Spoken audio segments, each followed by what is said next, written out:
Habituellement, il est conseillé d'être très prudent lorsqu'on parle de prétendus miracles et de prophéties qui semblent se réaliser sous nos yeux. Il est extrêmement facile de falsifier une apparition mariale.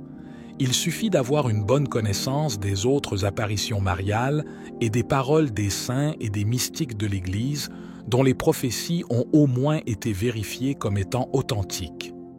Avec cette information, quelqu'un pourrait facilement écrire un message et prétendre être un visionnaire, déclarant que Notre-Dame est apparue et a transmis une vision ou un message.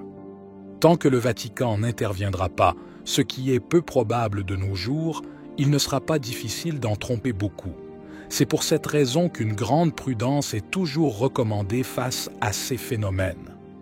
Néanmoins, une histoire intéressante a émergé qui mérite attention. Sans plus attendre, il convient d'entrer dans le vif du sujet.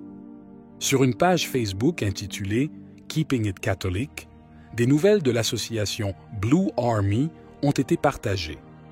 Selon certaines informations, la statue de la Vierge pèlerine de Fatima, connue pour sa signification spirituelle, aurait manifesté un prétendu miracle, ouvrir et fermer les yeux à 2 reprises.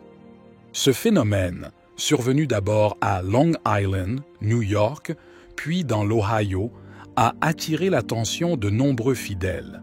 Il faut souligner que, malgré la controverse concernant la consécration collégiale, cette statue représente un symbole puissant de la foi et du message de Fatima. Il est intéressant de constater à quel point un tel phénomène peut attirer non seulement les catholiques, mais aussi les personnes d'autres confessions. Certains voient dans ces manifestations un signe divin, capable de réveiller la foi et d'inviter à la prière et à la pénitence.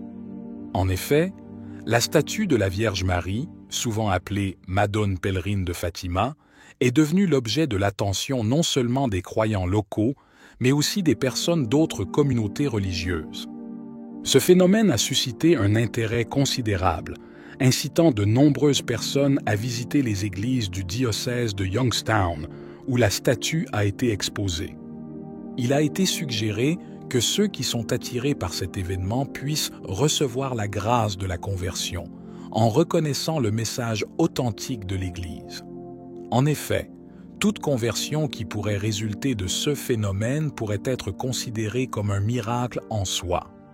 La statue, également connue sous le nom de Madone qui pleure, a récemment été exposée à l'église catholique byzantine Saint-Michel de Campbell, un lieu de culte important depuis plus de 40 ans.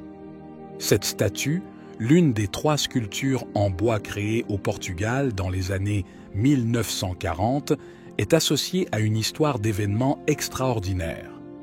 De nombreux visiteurs viennent avec l'espoir de voir des larmes sur le visage de la Madone, même si l'expérience semble subjective et personnelle.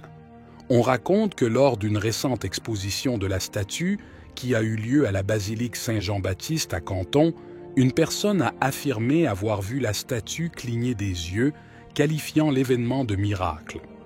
Selon le témoin Connie Lipac, qui avait observé attentivement la statue toute la matinée, l'événement s'est produit de manière soudaine, les yeux de la statue se fermant, mettant en évidence les cils baissés.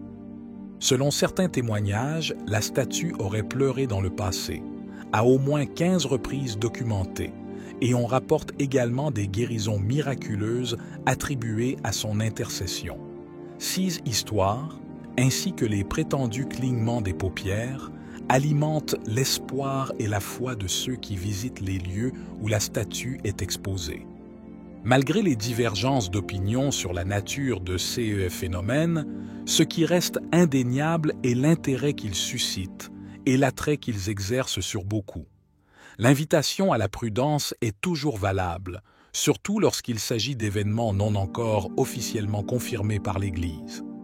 Cependant, l'attention et la dévotion que ces manifestations suscitent chez les fidèles témoignent du profond impact spirituel que peuvent avoir ces images sacrées.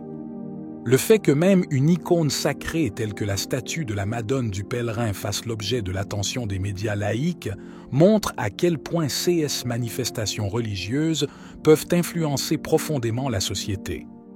Alors que la statue de la Madone continue d'être exposée dans diverses églises de l'Ohio, l'intérêt des fidèles et des curieux grandit.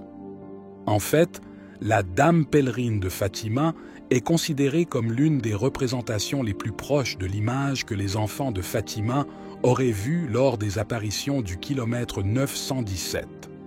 Ce lien avec les visions originales rend la statue encore plus significative pour beaucoup, alimentant la dévotion et l'afflux de visiteurs. Cependant, la nécessité d'une enquête officielle de la part des autorités ecclésiastiques demeure. Compte tenu de la particularité du phénomène et de son association avec une église byzantine, il serait souhaitable que les évêques locaux, tant des églises byzantines que latines, collaborent pour examiner de plus près ce qui se passe. Une enquête formelle pourrait apporter plus de clarté et, si elle était confirmée, renforcer davantage la foi des fidèles. Le thème des manifestations miraculeuses ne manque cependant jamais de susciter des questions et des débats. Certains, en fait, se demandent si de tels phénomènes pourraient être l'œuvre de forces démoniaques plutôt que divines. Cependant, comme on le rappelle souvent, les manifestations diaboliques ne conduisent pas à la conversion et à la foi en l'Évangile, mais plutôt au chaos et à la confusion. Par conséquent, l'invitation demeure à aborder ces événements avec prudence, mais aussi à cœur ouvert, en laissant suivre leur cours aux enquêtes ecclésiastiques. Alors que le débat se poursuit, il est important de garder à l'esprit le contexte plus large dans lequel ces événements s'inscrivent. La dévotion mariale, et en particulier celle liée à Fatima, a toujours souligné l'importance de la prière, de la pénitence et de la conversion.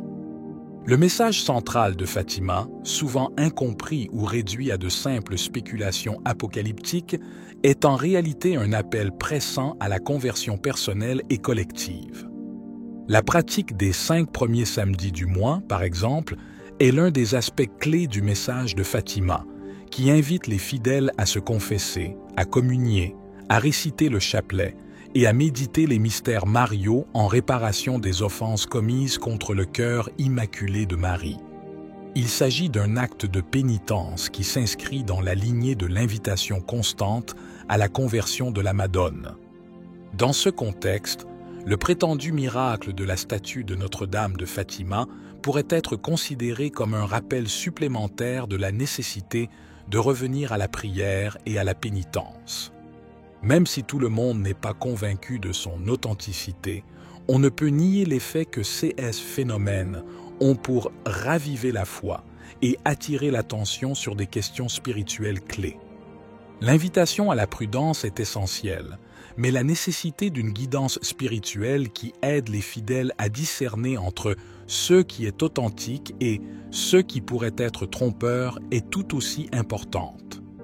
Les autorités ecclésiastiques, bien que souvent réticentes à se prononcer sur de prétendus miracles, ont pour tâche de protéger les fidèles d'éventuelles tromperies, sans pour autant étouffer le désir légitime de foi et de dévotion. En attendant un verdict officiel, les fidèles sont invités à poursuivre leur pratique de prière et de pénitence, sans se laisser submerger par l'enthousiasme ou le doute.